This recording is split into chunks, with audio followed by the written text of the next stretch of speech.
लोग जानते हैं कि गणेश महोत्सव क्यों मनाया जाता है?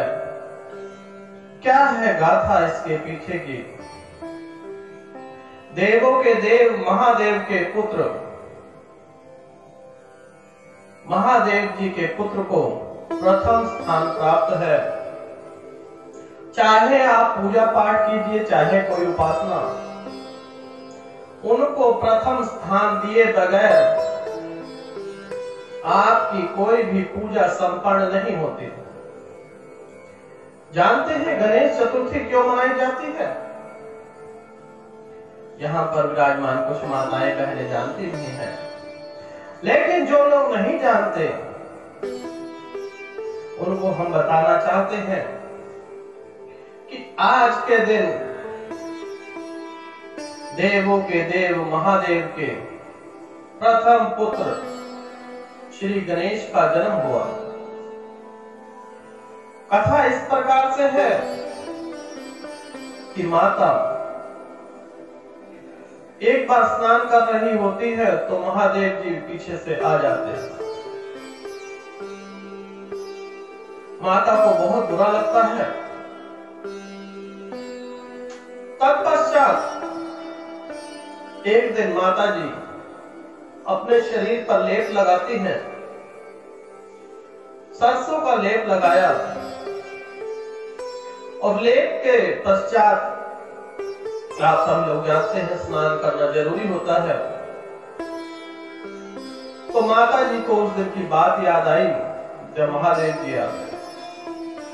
आज नंदी जी भी नहीं थे द्वार पर। तो माता ने जो उपटन उनके शरीर पर लगाई थी, धीरे धीरे उसमें प्राण डाल दिया। उपटन को इकट्ठा करके उसमें प्राण डाल दिए और आज्ञा दी कि मेरी आज्ञा के बगैर कोई भी अंदर कक्ष में ना आने पाए। मैं स्नान करने जा रहे हैं। अब माता ने पुत्र को आदेश दिया और वह भी गणेश भगवान आनंदमय। अब गणेश भगवान की लीला वहीं से शुरू हो गई। अब महादेव जी आए और कहने लगे हमें अंदर जाना है। गणेश भगवान कहने लगे कि हमारी माता ने आदेश दिया है कि हमारी आज्ञा के बगैर अंदर कोई नहीं जा सकता। कदापि नहीं। भोलेनाथ कहने लगे कि अगर वह तुम्हारी माता है तो मैं तुम्हारा पिता हूं, हमें जाने की आज्ञा दे। अब गणेश भगवान को माता की आज्ञा तोड़ने का मन न था और वह हट पर लग गए, जिद करने लगे। महादेव जी कहने लगे हमें अंदर जाना है और गणेश भगवान कहने लगे आपको यहां से अंदर नहीं जाना। अब गणेश भगवान महादेव का स्वरूप माने तो कैसे माने बताइए। शक्ति का शक्ति से प्रदर्शन हुआ, भयंकर युद्ध हुआ और गुस्से में आकर महादेव जी ने अपने ही पुत्र का वध कर दिया। अब माता आई, क्रोध से लाल काली का रुद्र रूप धारण कर लिया। संसार में उथल पुथल शुरू हो गई। प्राण वायु से लेके हरियाली पानी सब स्थिर हो गया। अब सभी देव परेशान, सभी महादेव के पास दौड़े हुए आए कि माता को समझाइए। और माता कहने लगी कि जब तक मेरा पुत्र जीवित नहीं होगा तब तक मेरा क्रोध शांत नहीं होगा। और माता जी ने प्रण लिया कि जब तक पुत्र को पुनः जीवन दान नहीं प्रदान होगा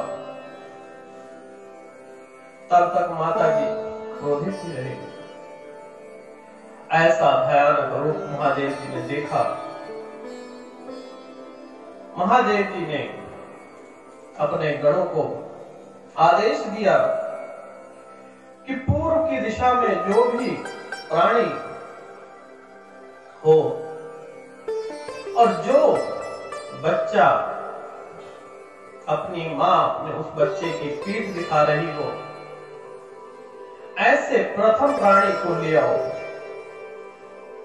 अब पृथ्वी पर गण आए तो एक हाथी और एक हाथी का बच्चा, हथनी जो है हाथी के बच्चे की तरफ पीठ करके सो रही थी, वही बच्चा प्रथम गण को मिला, महादेव के गणों को, और महादेव जी के गणों ने उस बच्चे का शीश निकालकर भगवान श्री गणेश को लगाया गया। तभी से यह गाथा है कि गणेश भगवान जन्म से गणेश चतुर्थी का महत्व। अब देवों के देव महादेव के पुत्र को सर्वप्रथम बनने का योग भी यहीं से शुरू हुआ। अब माता जी कहने लगी कि आपने मेरे बच्चे के सिर पर हाथी का सिर लगा दिया है। आप लोग इतने खूबसूरत हैं और मेरा बालक इस प्रकार से,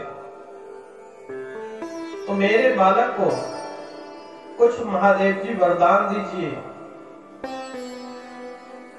कि सर्वप्रथम माने जाए, इज्जत मान सम्मान में इनमें कमी ना आए। तब महादेव जी ने कहा कि जो भी संसार में पूजा होगी, पाठ होगा, श्री गणेश के नाम के बगैर अधूरा ही रहेगा। तब से हमारे देश के राष्ट्रपिता के पद पर गणेश भगवान विराजमान है। करते सब महादेव जी हैं, लेकिन शुरुआत हमारे गणेश भगवान से होती है।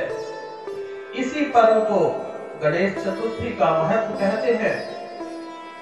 और महाराष्ट्र में हर्ष उल्लास के साथ मनाया जाने वाला यह त्योहार था, आज पूरे विश्व में मनाया जाता है।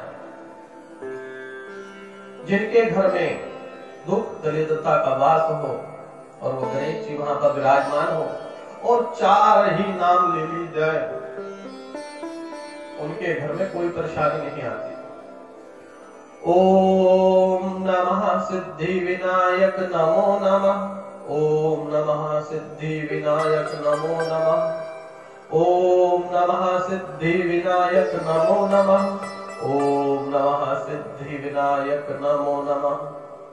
इस मंत्र का उच्चारण करें और गणेश चतुर्थी का महत्व क्या था, ये गाथा के माध्यम से। आज गणेश महोत्सव है। आप सभी लोगों को गणेश महोत्सव की ढेर सारी शुभकामनाएं।